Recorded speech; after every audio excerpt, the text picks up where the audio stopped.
اعوذ باللہ من الشیطان الرجیم بسم اللہ الرحمن الرحیم ام لهم شرکاء شرعوا لهم من الدین ما لم یأذن به اللہ ولولا کلمة الفصل لقضی بینہم وإن الظالمین لهم عذاب علیم ترى الظالمین مشفقین مما کسبوا وهو واقع بهم والذین آمنوا وعملوا الصالحات فی روضات الجنات لهم ما یشاءون عند ربهم ذلك هو الفضل الكبیر ذلك الذي يبشر الله عباده الذين آمنوا وعملوا الصالحات قل لا أسألكم عليه أجرا إلا المودة في القربى ومن يقترف حسنة نزد له فيها حسنا ان اللہ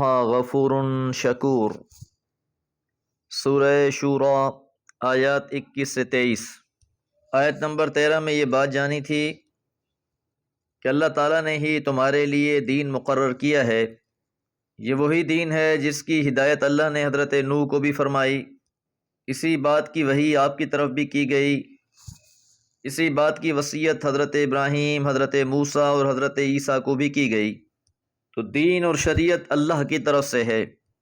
پیغمبر علیہ الصلوۃ والسلام جو دعوت ان کے سامنے پیش کر رہے تھے، یہ اسے قبول کرنے کو تیار نہیں تھے، تو فرمایا ام لہم شرکاء، کیا ان کے لیے شرکاء ہیں، شرعوا لہم من الدین، جنہوں نے ان کے لیے دین ٹھہرایا ہے، ما لم یأذن بہ اللہ، جس کا اذن، جس کی اجازت اللہ نے نہیں دی تھی۔ آیت مبارکہ کا آغاز ام کے ساتھ ہوا ہے، یہ استفہام کے لیے ہوتا ہے، اور یہاں مقصود استنکار اور استعجاب ہے کہ تعجب ہے ان لوگوں پر۔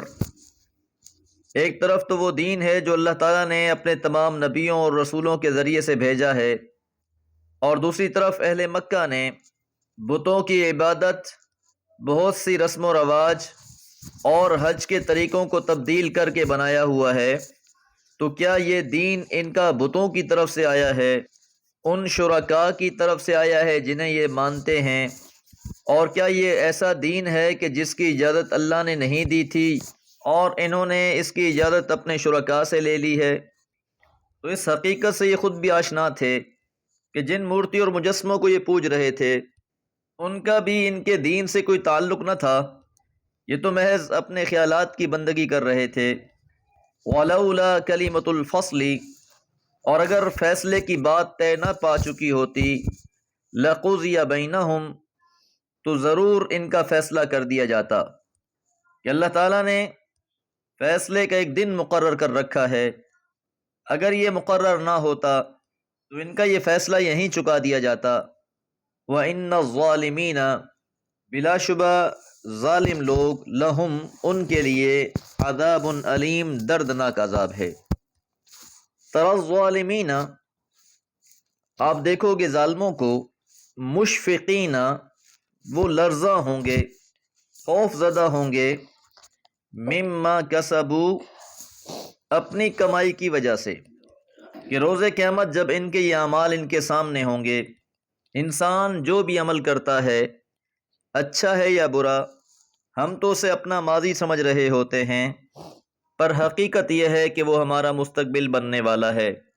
اچھے اعمال ہیں تو اس کا صلہ بھی مستقبل میں اچھا مل جائے گا، برے اعمال اگر آگے بھیج رہے ہیں تو اپنے مستقبل کو خراب کر رہے ہیں۔ تو ظالموں کا یہی حال ہوگا کہ جب وہ اپنے اعمال کو وہاں دیکھیں گے تو وہ لرز رہے ہوں گے، وَهُوَ وَاقِعٌ بِهِمْ، اور ان کے جو اعمال ہیں ان پر ہی پڑیں گے، کہ جس انسان نے برا عمل کیا ہے وہ اپنے عمل کا خود جواب دہ ہے۔ وَلَا تَزِرُ وَازِرَةٌ وِزْرَ أُخْرَى، کوئی بوجھ اٹھانے والا کسی اور کا بوجھ نہیں اٹھائے گا۔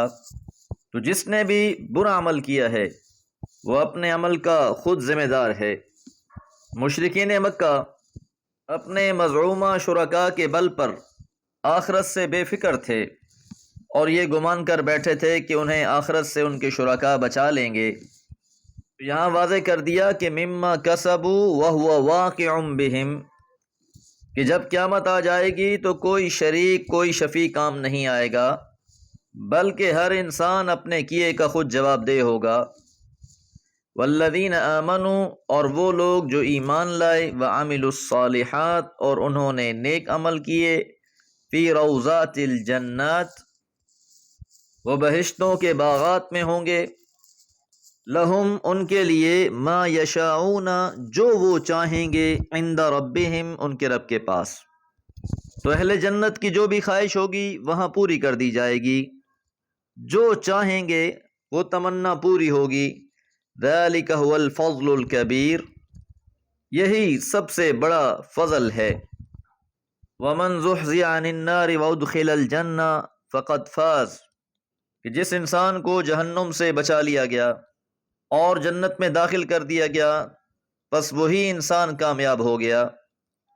ذالک هو الفضل الکبیر، یہی بڑا اور حقیقی فضل ہے۔ ذالک الذی، یہ وہ چیز ہے جس کی، یبشر اللہ، بشارت دیتا ہے اللہ تعالی، عبادہ، اپنے بندوں کو۔ کہ اللہ تعالیٰ کے بندوں کے لیے یہ بشارت ہے کہ انہیں اللہ کا بڑا فضل حاصل ہو جائے گا۔ یہ وہ بندے ہیں الذین آمنوا، جو ایمان لائے، وعملوا الصالحات، اور انہوں نے نیک عمل کیے۔ تو ایمان اور عمل صالح یہ لازم ملزوم ہیں۔ قل، کہہ دیجئے، لا اسألکم علیہ اجرا، میں تم سے اس پر کوئی معاوضہ نہیں طلب کرتا، کہ جو اللہ کا پیغام میں تم تک پہنچا رہا ہوں، یہ اللہ کے دین کی طرف تمہیں بلا رہا ہوں، تو میں تم سے کسی صلے کا طالب نہیں ہوں، الا المودۃ، سوائے محبت کے، فی القربى، رشتہ داروں میں۔ اہل مکہ آپ کے رشتہ دار تھے، آپ تو قرابت داری اور قربت کا حق ادا کر رہے تھے، ان کی تمام ناقدریوں اور دل آزاریوں کے باوجود آپ کو ان سے ہمدردی تھی۔ انبیاء علیہ السلام کی یہ سنت رہی ہے کہ انہوں نے اپنی دعوت کا آغاز اپنے خاندان اور قبیلے کے لوگوں سے کیا ہے، اور اسی بات کا حکم آپ علیہ السلام کو بھی دیا گیا، وانذر عشیرتک الاقربین، اور آپ اپنے قریبی خاندان والوں کو آگاہ کریں۔ آپ نے بھی اپنی دعوت کا آغاز اپنے خاندان سے کیا، آپ اپنے قرابت داروں کا خیال بھی کرتے، صلہ رحمی بھی کرتے، اسی بات کا احساس آپ نے ان کو بھی دلایا۔ وَمَن يَقْتَرِفْ حَسَنَةً، اور جو شخص بھی نیکی کرے گا، نزد لہو فیہا حسنا، ہم اس کی نیکی، اس کی بھلائی کو بڑھا دیں گے۔ انسان نیکی ایک کرتا ہے لیکن اس کا کم سے کم صلہ 10 گنا ہے، اور یہ بڑھتے بڑھتے 700 گنا تک بڑھتی ہے، اور اللہ تعالیٰ جس کے لیے چاہتے ہیں اس سے بھی بڑھا دیتے ہیں۔ حضور علیہ الصلوۃ والسلام نے فرمایا، اللہ تعالیٰ تمہاری نیکیوں کو بڑھا چڑھا کر تمہیں عطا کرے گا، جس طرح تم کسی بھیڑ یا بکری کا بچہ لے کر اسے پالتے ہو، جوان کرتے ہو، اسی طرح اللہ تعالیٰ انسانوں کی نیکیوں کی پرورش کرتا ہے۔ ان اللہ، بلا شبہ اللہ تعالیٰ، غفور شکور، بہت بخشنے والا بھی ہے اور بہت قدردان بھی ہے۔ دعا گو ہیں اللہ تعالیٰ ہماری لغزشوں کو معاف فرمائے اور نیکیوں کو اپنی بارگاہ میں قبول فرمائے۔ وما علیہ الا البلاغ۔